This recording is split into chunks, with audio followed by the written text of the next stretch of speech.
क्या आप एक ऐसे शहर की कल्पना कर सकते हैं जो आज से लगभग 5000 साल पहले बसा हो, लेकिन वहाँ की प्लानिंग आज के स्मार्ट शहरों जैसी हो, जहाँ सीधी सड़कें हों, हर घर में बाथरूम हो और दुनिया का सबसे बेहतरीन ड्रेनेज सिस्टम हो। और सबसे हैरान करने वाली बात, वहाँ कोई राजा, कोई महल, कोई युद्ध का निशान तक ना हो। जी हाँ, हम बात कर रहे हैं दुनिया की सबसे रहस्यमयी और उन्नत सभ्यताओं में से एक, सिंधु घाटी सभ्यता के ताज मोहनजोदड़ो की। इसका नाम भले ही मुर्दों का टीला हो, लेकिन ये शहर उस दौर में जिंदा दिली और तरक्की की एक मिसाल था।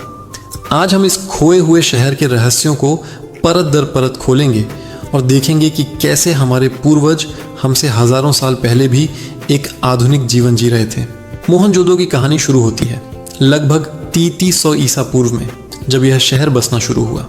लेकिन इसका सुनहरा दौर 2600 से 1900 ईसा पूर्व के बीच आया। यह वो समय था जब यह शहर अपनी बुलंदियों पर था, और फिर लगभग 1700 ईसा पूर्व के आसपास यह महान सभ्यता धीरे धीरे इतिहास के पन्नों में खो गई।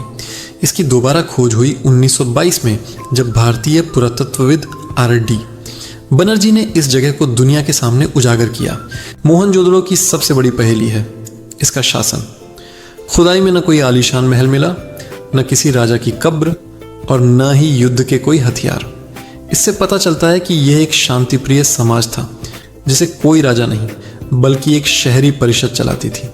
सभी लोगों के घर लगभग एक जैसे आकार के थे, जो दिखाता है कि समाज में अमीर और गरीब के बीच ज्यादा भेदभाव नहीं था। ये एक तरह का प्राचीन लोकतंत्र था, जहां फैसले मिलकर लिए जाते थे। अब बात करते हैं उस चीज की जिसने दुनिया भर के इतिहासकारों को हैरान कर दिया, मोहनजोदड़ो की सिटी प्लानिंग। यह शहर इतना आधुनिक था कि आप यकीन नहीं कर पाएंगे। पूरा शहर एक ग्रिड सिस्टम पर बसा था, यानी सड़कें एक दूसरे को समकोण पर काटती थीं। शहर को 2 हिस्सों में बांटा गया था। एक था किला क्षेत्र, जो ऊंची जगह पर बना था और शायद प्रशासनिक कामों के लिए इस्तेमाल होता था। दूसरा था निचला शहर, जहां आम लोग रहते थे। घर पक्की ईंटों से बने थे और कई तो 2 या 3 मंजिला भी थे। और सबसे बड़ी बात, हर घर में अपना एक बाथरूम और कुआं होता था। उस जमाने में साफ सफाई का इतना ध्यान रखना वाकई कमाल की बात है। यहाँ का ड्रेनेज सिस्टम तो लाजवाब था। नालियाँ ढकी हुई थीं और उन्हें साफ करने के लिए जगह जगह मैनहोल भी बने थे। ऐसा सिस्टम उस समय दुनिया में कहीं और नहीं था। शहर के बीचों बीच एक विशाल ढांचा मिला है, जिसे ग्रेट बाथ या महास्नानागार कहते हैं। ये 12 मीटर लंबा और 7 मीटर चौड़ा एक पक्का तालाब है, जो दुनिया का सबसे पुराना पब्लिक वाटर टैंक माना जाता है। इतिहासकार मानते हैं कि इसका इस्तेमाल धार्मिक अनुष्ठानों या पवित्र स्नान के लिए किया जाता होगा। ये दिखाता है कि पानी उनके जीवन और मान्यताओं में कितना ज़रूरी था। मोहनजोदड़ो की अर्थव्यवस्था भी बहुत मजबूत थी। वे खेती में माहिर थे, गेहूं और जौ उगाते थे, लेकिन उनकी असली ताकत थी कारीगरी और व्यापार। वे धातु, खासकर कांसे के शानदार औजार और बर्तन बनाते थे। आपको जानकर हैरानी होगी कि दुनिया में सबसे पहले कपास की खेती और कपड़े का उद्योग यहीं शुरू हुआ था। मनके और गहने बनाने की कला में भी वे उस्ताद थे। यहाँ मिले विशाल गोदाम बताते हैं कि उनके पास अनाज का बड़ा भंडार होता था। उनका व्यापार सिर्फ अपनी सीमाओं तक ही सीमित नहीं था, बल्कि मेसोपोटामिया, ओमान और बहरीन जैसे दूर दराज के इलाकों तक फैला हुआ था। अब सवाल उठता है कि ये लोग मानते किसे थे? उनकी धार्मिक मान्यताएं क्या थीं? खुदाई में कोई बड़ा मंदिर या धर्म ग्रंथ तो नहीं मिला, लेकिन बहुत सारी कलाकृतियां मिली हैं जिनसे अंदाज़ा लगता है वे मातृ देवी की पूजा करते थे, जो उर्वरता की देवी थीं। एक मुहर पर एक योगी जैसी आकृति मिली है, जिसे पशुपति या भगवान शिव का आदि रूप माना जाता है। वे बैल, हाथी और बाघ जैसे जानवरों को भी पवित्र मानते थे।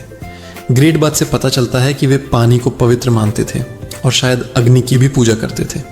खुदाई में मिली चीज़ें हमें उनकी रोज़मर्रा की ज़िंदगी की एक झलक देती हैं। सबसे मशहूर खोज है डांसिंग गर्ल, यानी नाचती हुई लड़की की एक छोटी सी कांसे की मूर्ति। यह मूर्ति उस समय की धातु कला का एक बेहतरीन नमूना है। एक और महत्वपूर्ण खोज है प्रीस्ट किंग, यानी पुरोहित राजा की पत्थर की मूर्ति, जिसके चेहरे पर दाढ़ी और कंधे पर एक शॉल है। इसके अलावा हजारों मोहरें मिली हैं जिन पर जानवरों के चित्र और एक ऐसी लिपि है जिसे आज तक कोई पढ़ नहीं पाया है। बच्चों के खेलने के लिए मिट्टी की गाड़ियाँ, सीटियाँ और खिलौने भी मिले हैं। तो वहाँ के लोग खाते क्या थे? मिले हुए अवशेषों से पता चलता है कि उनका भोजन सादा लेकिन पौष्टिक था। वे गेहूं, जौ, खजूर, सब्जियां और मछली खाते थे। दूध और उससे बनी चीज़ों का भी इस्तेमाल होता था। कुछ जगहों पर चावल के भी शुरुआती सबूत मिले हैं। मसालों में शायद हल्दी, जीरा और धनिया का भी प्रयोग होता होगा। उनके पहनावे की बात करें तो पुरुष धोती जैसा कपड़ा पहनते थे और सिर पर पगड़ी बांधते थे। महिलाएं एक लंबा घेरदार वस्त्र पहनती थीं और गहनों की बहुत शौकीन थीं। वे मनकों, सीपियों और धातुओं से बने हार, कंगन और कमरबंद पहनती थीं। उनकी दिनचर्या कैसी होती होगी? दिन में लोग अपने अपने कामों में व्यस्त रहते थे। कोई खेती करता, कोई कारीगरी, तो कोई व्यापार। शाम को शायद बाजारों में रौनक होती होगी। बच्चे खिलौनों से खेलते थे और महिलाएं शायद फुर्सत में बैठकर सुंदर मनकों की मालाएं बनाती होंगी। हर घर में बाथरूम होना बताता है कि वे साफ सफाई को बहुत महत्व देते थे। शादी ब्याह जैसे मौक़ों पर शायद बड़े आयोजन होते होंगे जिनमें संगीत, नृत्य और सामूहिक भोज शामिल होता होगा। तो फिर इतनी उन्नत और खुशहाल सभ्यता का अंत कैसे हुआ? ये आज भी एक बड़ा रहस्य है। वैज्ञानिक इसके पीछे कई कारण बताते हैं। हो सकता है कि सिंधु नदी ने अपना रास्ता बदल लिया हो जिससे पानी की कमी हो गई, या फिर लगातार आने वाली बाढ़ ने शहर को तबाह कर दिया हो। कुछ लोग मानते हैं कि जलवायु परिवर्तन और सूखे के कारण खेती खत्म हो गई। विदेशी व्यापार का टूटना या किसी महामारी का फैलना भी एक वजह हो सकती है। कारण चाहे जो भी रहा हो, एक महान सभ्यता धीरे धीरे जमीन में दफन हो गई।